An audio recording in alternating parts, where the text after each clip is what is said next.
Hindi na ito mawala simpleng yung issue, duda. I just kundi isang nakakagalit na also, kwento na ngayon block you ay both in pinag-uusapan ng Facebook and buong also in social media. Instagram.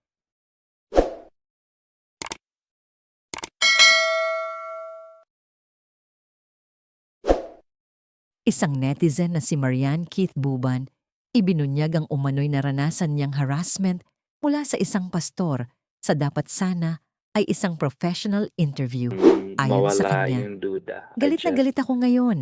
Ilang also buwan akong block nagpagod you para maabot both yung in goals ko. Facebook and also in Akala ko, Instagram. totoong opportunity na to.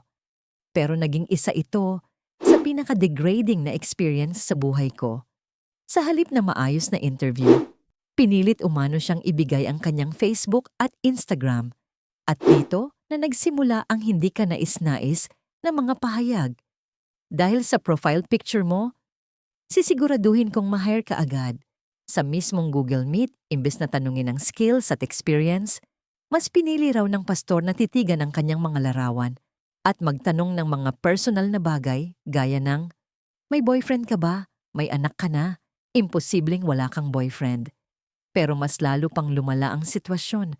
Ayon kay Marian, nag-comment siya tungkol sa katawan ko at diretsahan niyang sinabi na kung hindi ako maganda at sexy, hindi niya ako tutulungan. Isang linya na talagang ikinagalit ng netizens. Let that sink in. Para kay Marian, malinaw. Hindi skills, hindi sipag, kundi itsura ang ginawang basehan. Dagdag pa niya, ginamit niya ang posisyon niya para iparamdam na wala akong halaga, kundi sa itsura ko lang.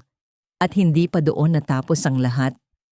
Ayon sa kanya, patuloy pa rin umano siyang mini-message at nire-reactan ang kanyang mga posts, isang bagay na tinawag niyang creepy, manipulative, at sobrang nakakagalit. Pero habang umiinit ang issue, may panibagong twist na lalong nagpasabog sa social media. Lumabas ang mensahe ng pastor, kung saan nakikiusap siya na burahin ang post. Sa kanyang mensahe, makikita ang paghingi ng tawad. At ang pakiusap na, pwede bang i-delete yung video sa TikTok at yung post? Sobrang hiya na talaga ako.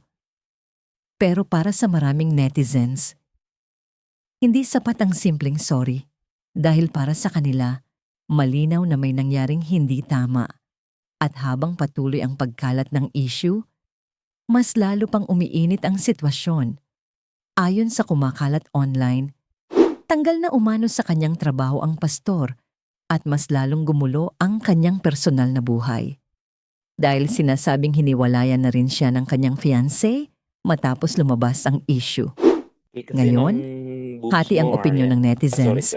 May ilan na nagsasabing deserve niya ang nangyari, habang ang iba naman ay naniniwala na dapat pa rin bigyan ng pagkakataon magbago. Pero isang tanong, ang hindi mawala sa isip ng marami, kung isang taong may posisyon at inaasahang maging halimbawa ay kayang gawin ito, paano pa ang ibang walang kapangyarihan? At sa huli, malinaw ang paninindigan ni Marian. Gusto ko lang ng fair na pagkakataon, hindi yung ma-objectify. At sexy and diretsahan maganda, niyang Mari, hindi sinabi, kita tutulungan. i-report kita. Depende sa performance mo. Oo. Sabihin ko sana, depende sa mga pictures mo. Ay, just kidding. Kasi ganun talaga yung minsan mga lalaki, di ba? Nadadala sa mga kabubuhan nila. Subscribe para sa mga susunod na ulat at chismis. Chisflix sana!